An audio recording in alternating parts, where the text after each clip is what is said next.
Texas has the constitutional authority to do exactly what we're doing because the authors of the Constitution, they knew there would be times when the federal government does not do its job, and states have a right of self-defense.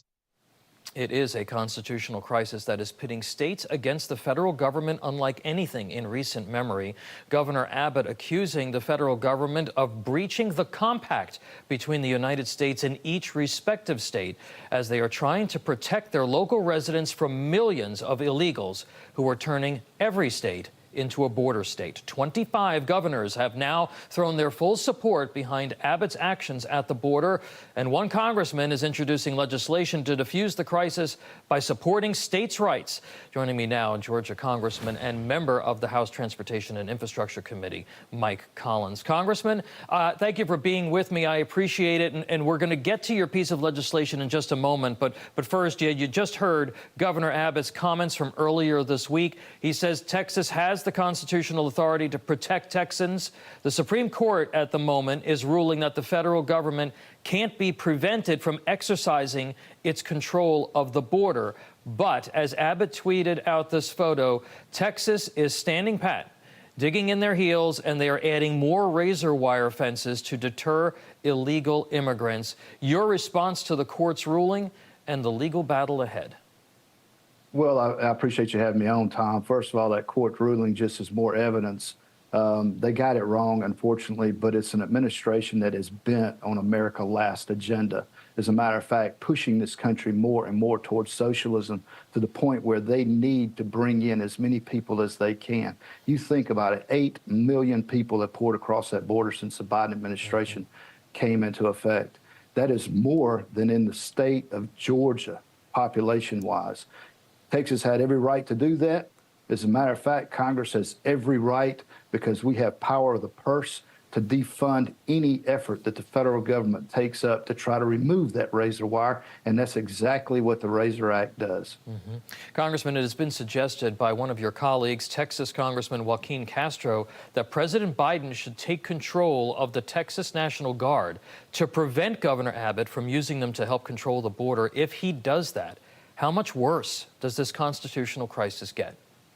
Yeah, I think it's evident just how much worse it would be. That's not constitutional, first of all. Second of all, Castro is wrong. Biden has the ability to end this right now by remaining in Mexico, by quit giving out all the goodies that they give across when these people come across the border, by making sure that people understand that the border is closed. The only point of entry is the point of entry to come across that border. But he's not willing to do that. They don't want to do that. That's not their agenda. And, you know, it is becoming more and more evident to the point where I would say, and we have been saying probably for the past 4 to 6 weeks, the border issue, that invasion on our southern border, is the most important issue in this country right now. Congressman, let's talk about the Razor Act that you have introduced. Tell us more about the piece of legislation, what it would do that's not currently being done in Washington.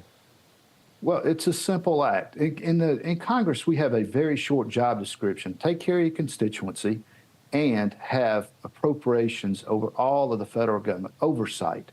And we do that as appropriating funds, something that we haven't done in a decade. We just keep handing out bundles of cash to these agencies, and we don't hold them accountable. That's one reason that they're out of control with this overreach. But by golly, we got a chance right now, and this is a great bill, and it simply states that we are going to defund. You don't have the ability to impose the rule of taking and cutting that razor wire or any barrier on any border state, so that these states can protect themselves and the citizens of not just their state, but this country. Now, Congress, in the other chamber, across the hall from you in the Senate, they're negotiating a new border bill right now. Yeah. House Speaker Mike Johnson has fired a warning shot, saying that House Republicans would, quote, vigorously oppose any new policy from the White House and the Senate. He says it's dead on arrival. A few people seem to know what's in this bill, Congressman. So do you happen to know what's in it? And at the end of the day, I think you pointed out, it's not really just about the money, it's about the policy itself. But what do you know about what the Senate is negotiating? Yeah, you know, Tom, we don't know.